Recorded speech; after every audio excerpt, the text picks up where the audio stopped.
Bora lá então, pessoal. Como é que vocês estão? Tudo bem? Antes de começar a falar aqui sobre cláusulas essenciais para a contratação de soluções de inteligência artificial, já avisando que eu vou deixar um pequeno artigo publicado no LinkedIn. Estou lendo esse livro aqui, Ultra Aprendizado de Scott Young. Vale a pena.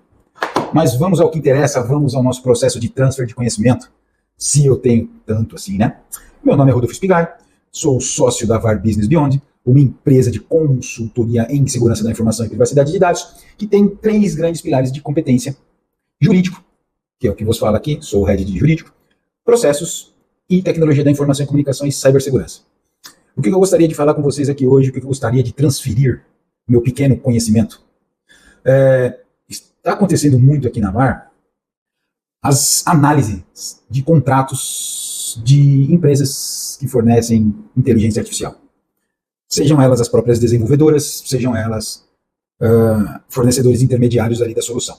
E aí nos tem preocupado bastante o conteúdo dessas cláusulas contratuais. Então resolvi fazer esse pequeno vídeo para vocês e elencar aqui, deixa eu ver quantos pontos, 8 pontos essenciais para você, contratante, tomar cuidado nessa contratação. Lembrando, IA é um software como qualquer outro, é um fornecedor como qualquer outro de tecnologia da informação e comunicação. E vendo essa sistemática, ou vendo sistematicamente este problema, resolvi passar esse conhecimento nosso para vocês dessas 8 principais cláusulas que o contrato deve conter. A primeira é o escopo, o objeto e a finalidade do contrato.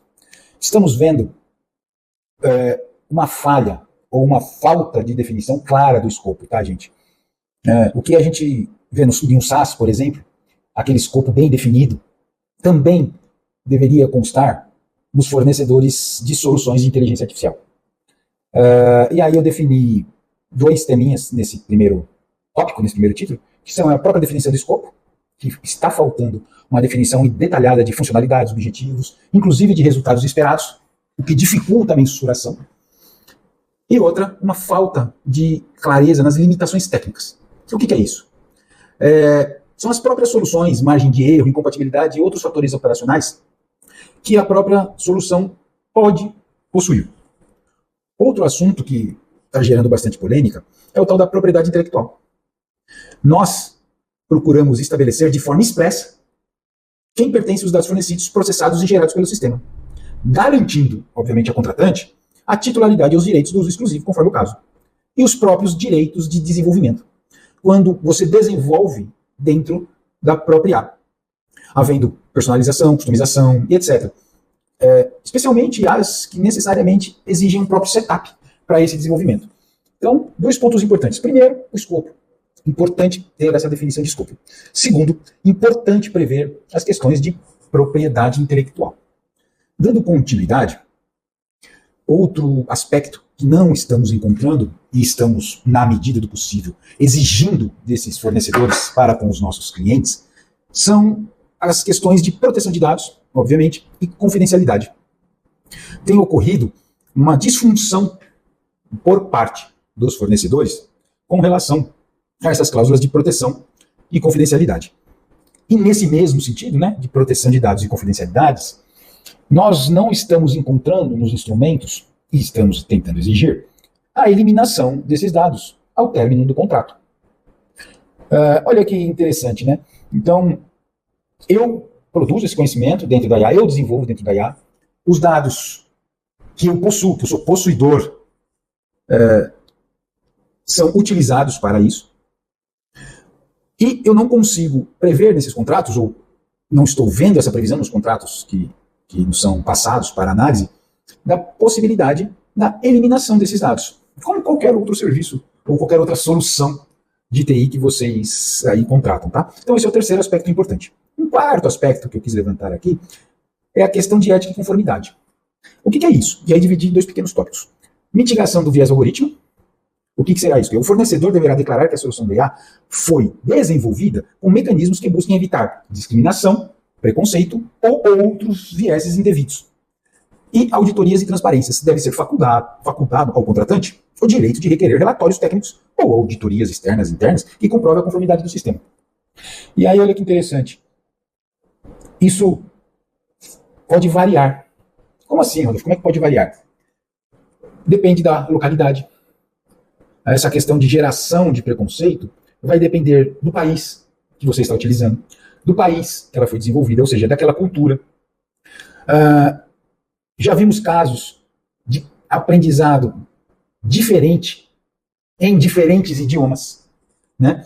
A informação coletada em inglês é muito grande se comparado a países lusófonos. Países lusófonos são países que falam português. Isso tem sido um aspecto muito interessante. O que cabe a nós, como contratante? Exigir essas conformidades, sob pena de multa, perdas e danos, etc. Acordo, esse é o quinto, eu falei 4 aspectos. O quinto aspecto que eu levantei aqui, mas a gente vai desenvolver bastante sobre esse tema interessante. Vou trazer o sócio e head da área de processos aqui do escritório. É muito legal o pensamento, ele é um engenheiro, esse pensamento um pouco fora do direito, e é isso o diferencial aqui da VAR, né? A gente não pensa em caixas, né? Essas competências são sempre integradas, mas é as tal da CLA. O que é? Os parâmetros de qualidade, os planos de contingência e o suporte técnico, ou suporte em geral. Nos deparamos com alguns contratos de fornecedores de IA com relação à questão das vendas. Os funis, a venda ativa, a venda passiva, o atendimento, o resgate de leads, etc. E nos preocupa, especialmente nos menores, o tempo de atendimento, né? Os fornecedores têm colocado até 3, 4, 7 dias úteis para um suporte. Esses fornecedores menores, né? Isso é muito preocupante numa frente de venda. O quanto isso ocasiona de prejuízo, o quanto pode ocasionar de prejuízo a sua organização, já que a sua tendência é enxugar as áreas e tentar aumentar essa margem, ou essa entrega, ou essa produção de vendas. E nós não temos visto essa questão da SLA, esses parâmetros, esses planos, esse suporte técnico em acordo. E o engraçado é que, às vezes, o mesmo cliente exige pesadamente esses parâmetros no SaaS, mas, por algum motivo, isso passa com relação a esses fornecedores de IA. Um sexto aspecto importante que tentamos inserir nos contratos é a responsabilidade e limitações, ou a limitação das responsabilidades, que por eventuais erros de processamento ou as próprias indenizações por algum erro da IA. E olha como isso, especialmente em alguns casos dessas fornecedores de IA de vendas, é uma cadeia, né? Quando, inclusive, eu não tenho meu escopo bem definido, muito bem definido, e minhas métricas de medição da entrega desse escopo, fica muito difícil eu tentar responsabilizar o contratado. Não só. Já vimos casos que também fica difícil eu auferir esse rendimento. Porque eu não tenho escopo definido, eu não consigo ter relatórios que me passem a real situação por essa falta de definição de escopo.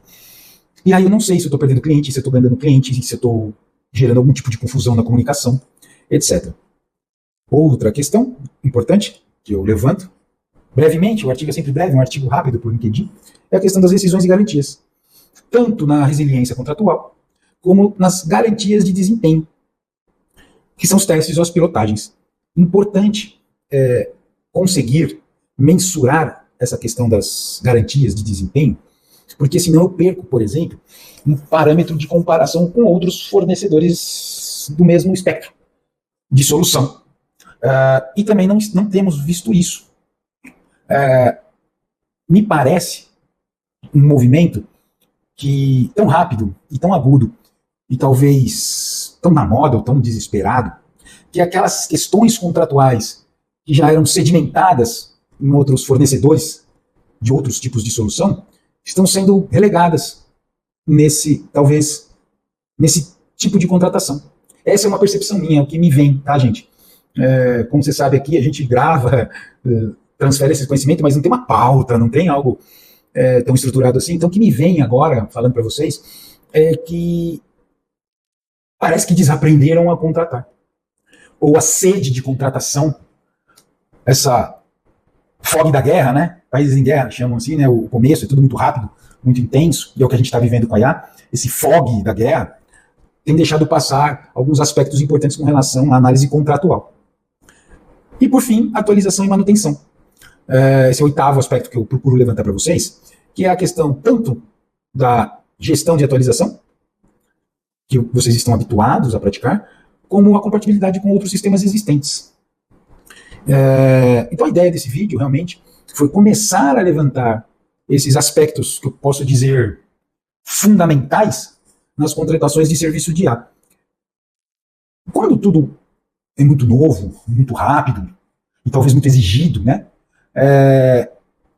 Começamos, ou não tão entendido, ou parcialmente entendido, começamos pelo básico. Começamos com uma boa análise contratual, né? Sentem, eu sempre recomendo isso, sentem em conjunto com as suas áreas, sentem em conjunto com as áreas envolvidas, tanto o utilizador na ponta da empresa, como as suas áreas de TI jurídico, compliance, se possuir, e discutam essas cláusulas contratuais, porque aí eu tenho esses aspectos, ou essa visão de cada área bem delimitada.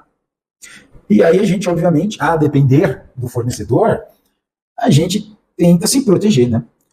E à medida que isso evoluir, e a jurisprudência assentar, e os problemas começarem a surgir, nós vamos otimizando, evoluindo também, como qualquer outro setor de compliance. Vou tentar gravar aqui com o meu outro sócio e falar mais sobre essas questões contratuais da IA. Mas eu acho que, para o primeiro momento, esses aspectos que eu levantei vão te ajudar. Beleza, gente? Valeu, até a próxima.